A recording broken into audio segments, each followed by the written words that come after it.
The prisoner compound on Firebase Horizon was supposed to be temporary, a holding facility for captured Velian warriors until diplomatic exchanges could be arranged. Lieutenant Commander Jake Morrison walked the perimeter every morning, observing the orange-skinned aliens who watched him with varying degrees of hatred, resignation, and occasionally curiosity. The war between humanity and the Velian Empire had been grinding on for 3 years, a brutal conflict over disputed colony worlds that neither side seemed capable of winning. Jake had stopped believing in clear heroes and villains somewhere around the 2nd year. Now he just tried to do his job with as much humanity as possible, treating the prisoners fairly even when regulations and his fellow officers suggested otherwise. That's why he noticed her. She stood apart from the other prisoners, her back rigid against the compound's barrier fence. Her orange skin bore the distinctive warrior markings of a high-ranking officer, intricate patterns that ran along her arms and neck.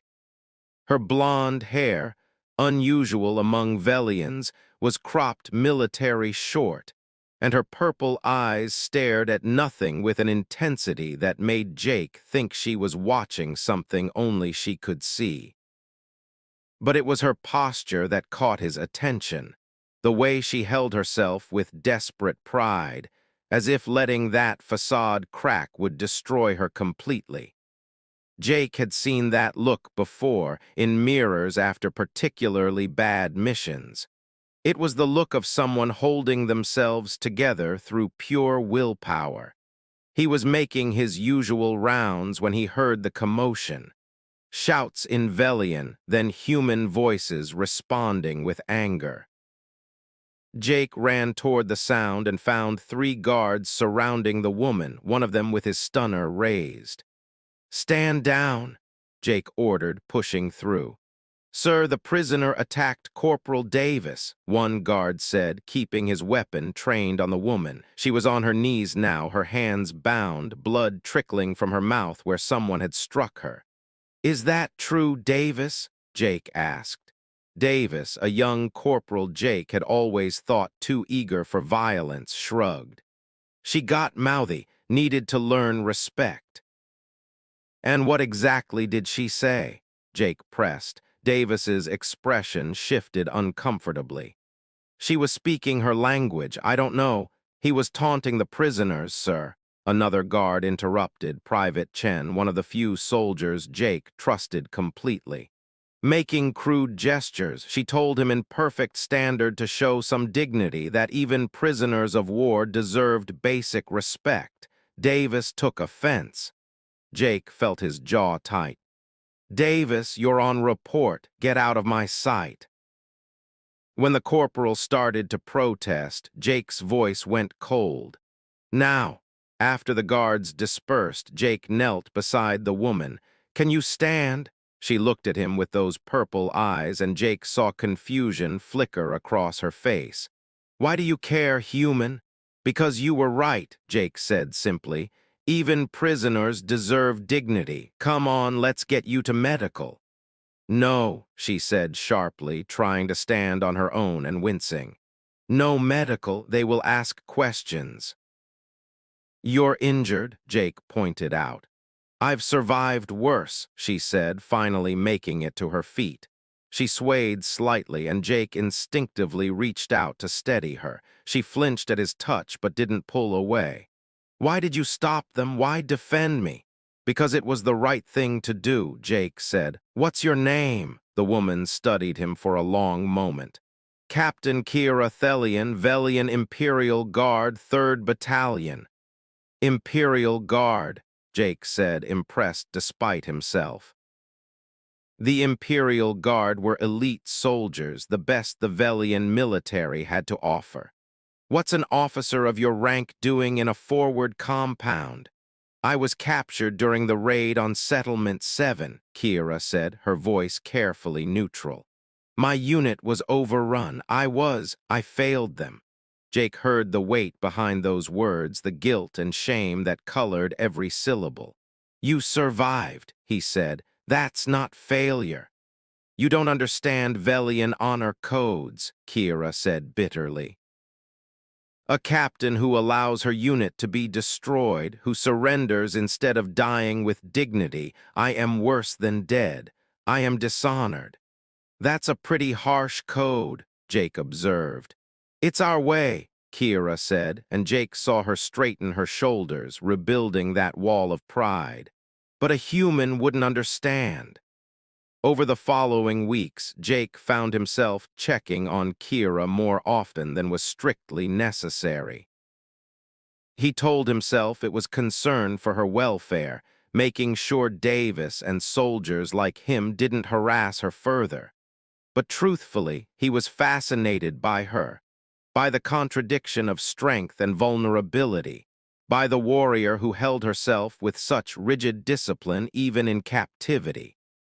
He started bringing her books from the base library, after noticing her staring longingly at the reading materials some prisoners had. The first time he offered one, she'd looked at him with suspicion. Why do you keep helping me? Because you're clearly going insane with boredom, Jake said, and because I think you might actually read it unlike some of the others. Kira had taken the book, a historical text about ancient Earth warfare, and something in her expression had softened. Thank you, Commander Morrison. Jake, he'd said. When it's just us, you can call me Jake. Their conversations started small, discussions about the books he brought, comparisons between human and Velian military tactics. But gradually, they deepened into something more personal. Kira told him about her childhood on Velia Prime, about the honor-based culture that had shaped her, about her rise through military ranks and the battles she'd fought. Jake shared his own story, growing up in the colonies, losing his parents to a pirate raid, joining the military to protect others from the same fate. We're not so different, Jake observed one evening, sitting across from her in the compound's common area. The other prisoners had learned to give Kira space, whether out of respect for her rank or because they blamed her for the defeat, Jake wasn't sure. We're enemies, Kira said, but there was no heat in it. Are we? Jake asked. Right now, you're a person I'm talking to, not an enemy combatant. Can't the same be true in reverse? Kira was quiet for a long moment. In my culture, what you've done for me, the kindness, the respect, it would create a debt, a bond of honor. I don't want you to feel indebted, Jake said. That's why the debt is real, Kira said softly, because you don't ask for it. 3 months into Kira's captivity, everything changed. Jake was in his office when the alarm sounded, incoming attack, multiple hostile signatures. He grabbed his weapon and ran for the command center, already knowing what he'd find. The Velians were staging a rescue operation for their captured soldiers, and Firebase Horizon was about to become a battlefield. All personnel to defensive positions, Commander Hayes shouted over the comm. Prisoner security lockdown protocols now. Jake ran for the compound, knowing he needed to secure the prisoners before they could be used as hostages or become casualties in the crossfire. But when he arrived, he found chaos, guards scrambling, prisoners shouting, and in the confusion, 3 Velian soldiers in full combat armor breaching the compound's outer fence. Kira, one of them shouted. Captain, we've come for you. Jake expected Kira to run toward her rescuers to seize this chance for freedom. Instead, she stood frozen, her purple eyes wide with something that looked like panic. Captain, now, the Velian soldier urged. We can't hold this position long. Kira's voice cracked. I can't. What? The soldier sounded confused. Captain, this is your chance to return home with honor, to... I have no honor. Kira's shout cut through the compound like a blade. Don't you understand? I'm broken. I failed my unit. I surrendered. I've been living here in comfort while warriors die. I don't deserve rescue. The Velian soldiers exchanged confused glances. Captain, we can discuss this later. We need to move. An explosion rocked the compound as human artillery found its range. The rescue team had seconds before they'd be overwhelmed. Jake knew he should stop them, should protect the base, should do his duty as a soldier. Instead, he ran toward Kira. You have to go, he said urgently. This is your chance to return home. I can't, Kira repeated, and Jake saw tears streaming down her orange cheeks. Jake, I can't go back. I can't face them, can't face what I've become. The warrior they're trying to rescue doesn't exist anymore. Then tell them, Jake said. Tell them the truth. Kira turned to her soldiers, her voice breaking. I surrender, not to you. I already surrendered months ago, to him. She pointed at Jake. Commander Morrison showed me what true honor looks like. Not rigid codes and death before dishonor, but kindness and mercy and seeing enemies as people. He gave me dignity when my own culture would have given me only shame. Her voice cracked completely. I swear loyalty to him. Let me stay. Let me choose my own path for the first time in my life. The silence that followed was deafening. Then one of the Velian soldiers lowered his weapon. Captain, if this is truly your choice.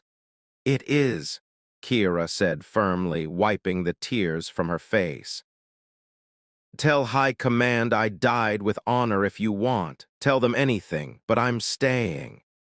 The Velian soldiers retreated moments before human reinforcements arrived. Commander Hayes found Jake standing with Kira in the compound, trying to understand what had just happened. Morrison, what the hell is going on? Hayes demanded. Why didn't you stop them? Because they didn't take any prisoners, sir, Jake said carefully. They tried to extract Captain Thelian and she refused. She chose to remain in custody. Hayes looked between them, seeing something in their expressions that made him pause. This is highly irregular. Yes, sir, Jake agreed.